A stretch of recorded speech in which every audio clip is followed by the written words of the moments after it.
Hello my friends, welcome to another video, and today I'm going to talk about my first impressions after using the Samsung Galaxy S8 for about 3 days. I've already done my video in Romanian, so it's time for me now to do the English version and let you know what do I think about the S8 after using it for 3 days, 3 complete days. As I said, this is a first impression video. This is not a full review. I will give you my full review in about 1 month. So let's start with the first thing that I actually like a lot, and also I hate it a lot, as I mentioned when using the S6 Edge or the S7 Edge, and this is the design. Don't get me wrong, I love the design of the S8. It looks absolutely astonishing as it is. It's a very nice and very well built smartphone, but my biggest gripe with this design from Samsung is the fact that I really hate edge screens. I don't like them. They are very impractical in daily usage, and you have a lot of chances to damage your phone by simply letting it slip through your fingers. That's why I decided to purchase a protective case. Nothing fancy, a very cheap one, a very slim one also, that doesn't add a lot of bulk to the device. But as I said, I don't really enjoy edge screens. It looks great in terms of design, is amazing, the display is very beautiful, the edges give it a very nice look, but as I said, in a practical way, those edges are a big pain in the ass, to be honest with you. And right from getting it out from the box, I nearly cracked the device of my the screen of my device, sorry. But as I said, design is subjective. I prefer flat screens, not curved screens, but this is Samsung, it's their decision, and as I said, in terms of design, it looks absolutely amazing, and I believe there is no other device on the market right now that looks so beautiful like this one. But as I said, I don't buy a device to simply look at it. I need to be able to use it and to have a good feedback when holding the device in my hand. The display is a 5.8 inches display in diagonal, and it features QHD Plus resolution, that is 1440 by 2960.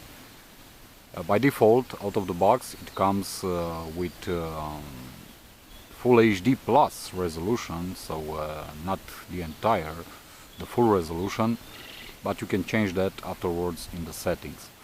It has a 3000 mAh battery inside, and I have to say that I'm honestly impressed with the battery results that I get from this amazing smartphone so far. I'm very impressed with what Samsung did in terms of battery performance. So I usually get around 7.5 hours of screen on time with my usage, and my usage is a moderate to heavy, depending on the day, depending on the stuff that I have to do with my phone, but basically I use it a lot for social media, YouTube, listening to music. It's always connected to Wi-Fi at work or at the office. I take a lot of photos and videos, and it's always connected to my car kit when I'm driving. So I'm very satisfied with the battery life, and I'm mentioning this mainly because I've seen a lot of reviews out there on YouTube, and everyone was complaining about the fact that this battery is too small, this battery has terrible life, and so on. Depending on your usage, I don't think that this battery is bad at all. I actually consider it to be a very good battery. And also, as a novelty, Samsung has managed to put out some tricks with the battery inside, and this means that on the long term this battery degrades a lot slower than regular batteries. For example, the S7 Edge battery after 1 year of usage would degrade by 20%, while the Samsung Galaxy S8 will degrade only by 5%. So this is very nice. Also, you get wireless charging, of course, IP68 certification, dust and water resistance, and also another novelty, and this is the first one on a smartphone, is the fact that you get Bluetooth 5.0, and it gives you a lot of benefits in terms of connecting your, let's say, Bluetooth headphones and other audio accessories to the smartphone, both simultaneously. So kudos to Samsung for giving us Bluetooth 5.0. Front-facing camera with 8 megapixels in resolution and QHD video recording. We also get a new sensor on the back, same resolution as last year, 12 megapixels, but this time around the sensor is the Sony IMX333, which is the latest one that you'll find on Sony's flagship, the Sony Xperia XZ Premium. But compared to that one, this one will not allow you to register 960 frames per second slow motion video. And honestly, I don't actually need it, so it's not a big loss for me. In terms of camera quality, I'm very satisfied with the results, so let me show you what I'm talking about.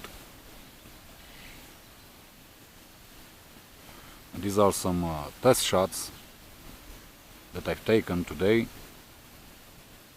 and I'm honestly impressed with the level of detail, colors, contrast, and noise this camera is putting out. It's absolutely amazing, if you ask me.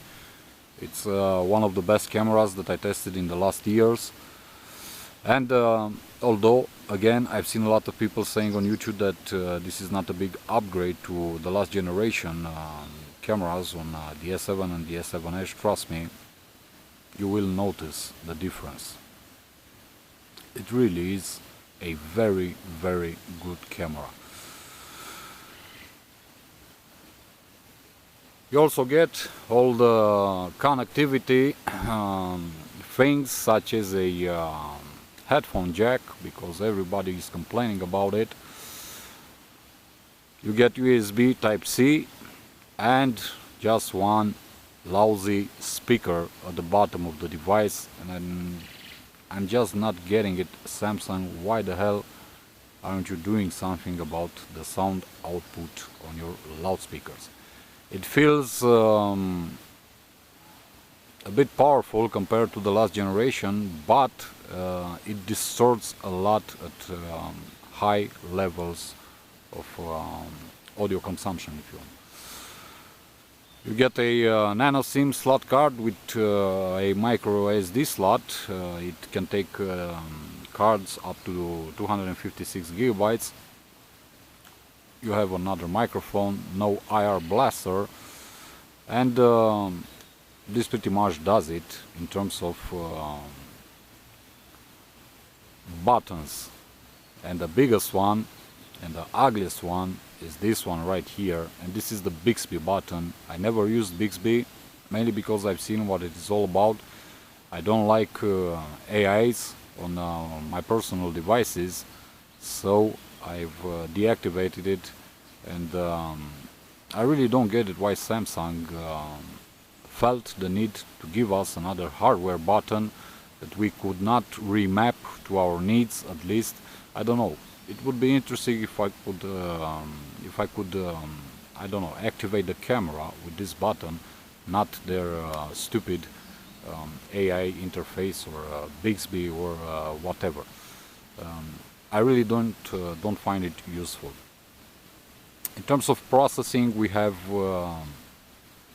the Exynos 8895, which is a 10 nanometer CPU,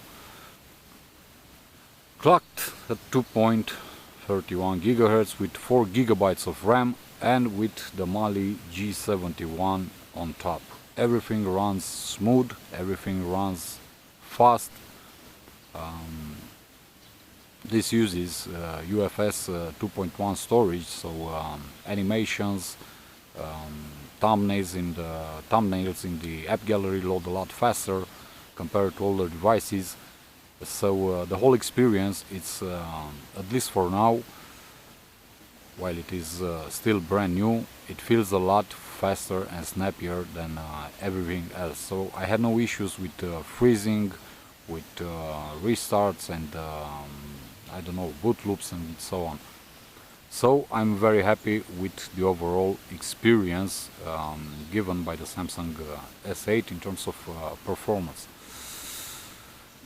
A very interesting device, if you ask me. Very well built, very nice. Still not the biggest fan of edge screens. It does bother me a lot that the fingerprint sensor has been moved right here on the back. I find it to be very bad positioned, but still compared to the S8 Plus you can still use it, but as I said, the positioning is very bad, so I don't really use it, at least not a lot. I use the iris scanner, but one thing that I've discovered with the iris scanner, especially when I'm outdoors like now, and there's a lot of light out there, the sun is shining on the sky, it's very difficult for the iris scanner to scan your eyes, and so to actually work properly. It happened to me, at least today, about 10 times when I wanted to unlock my device and start using it with the iris scanner, and unfortunately it did not recognize my eyes. So I had to use the fingerprint sensor, which is another stupid thing, mainly because of the positioning, and afterwards I had to just simply input my password and start using my device. I'm mentioning this because it happened to me, so beware about this issue. And another issue that I've noticed right out of the box was the fact that when using the fingerprint sensor, it would not recognize my fingerprint input. So the responsiveness was very bad, it was very inaccurate. But yesterday I've received a new software update, and it seems for now that the fingerprint sensor is working really great. So no issues anymore.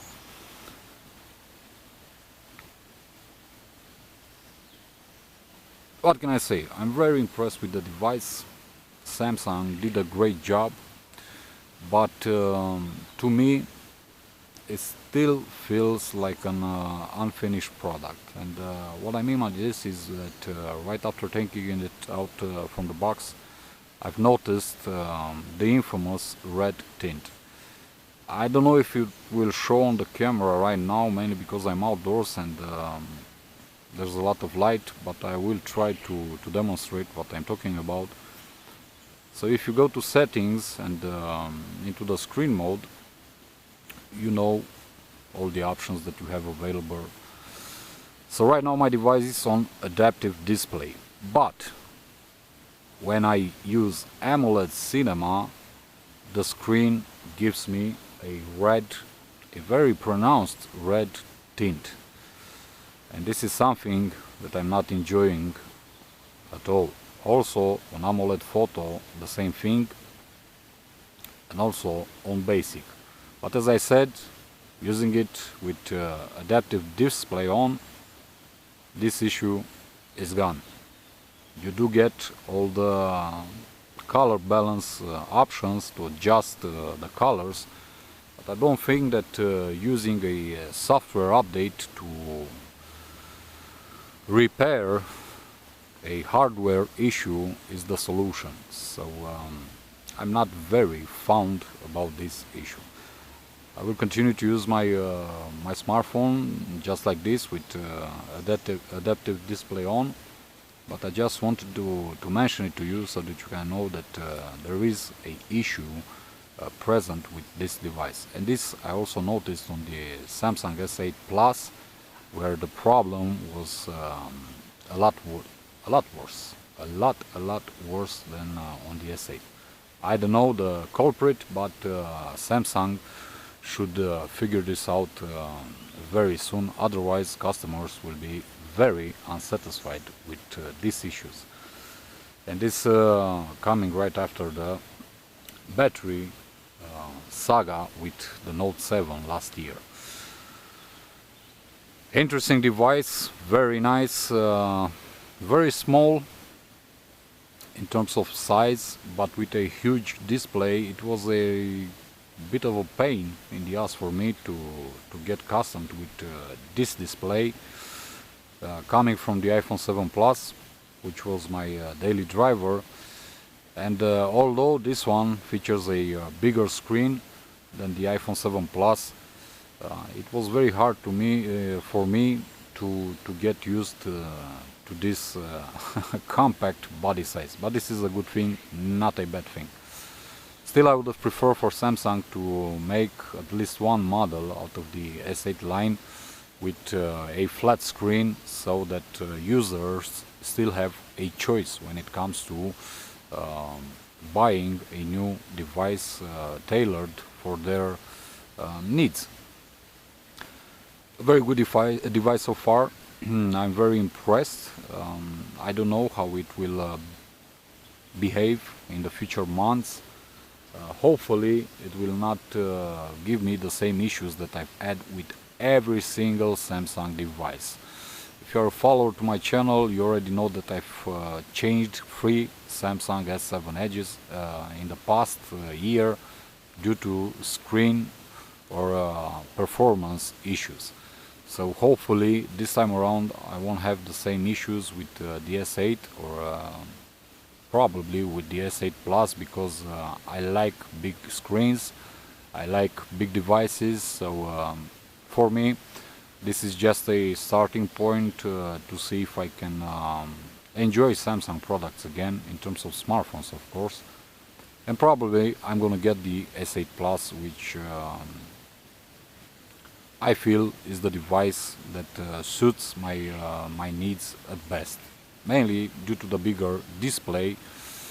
Also it has a bigger battery inside, but I'm not sure that the bigger battery will give me better battery times than the regular S8.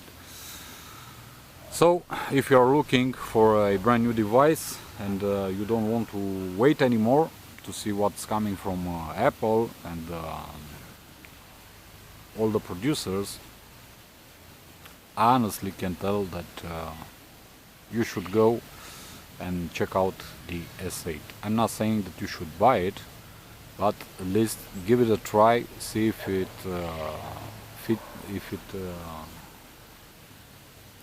accommodates your needs, see if it manages to impress you, and afterwards take the best decision for you and of course your wallet.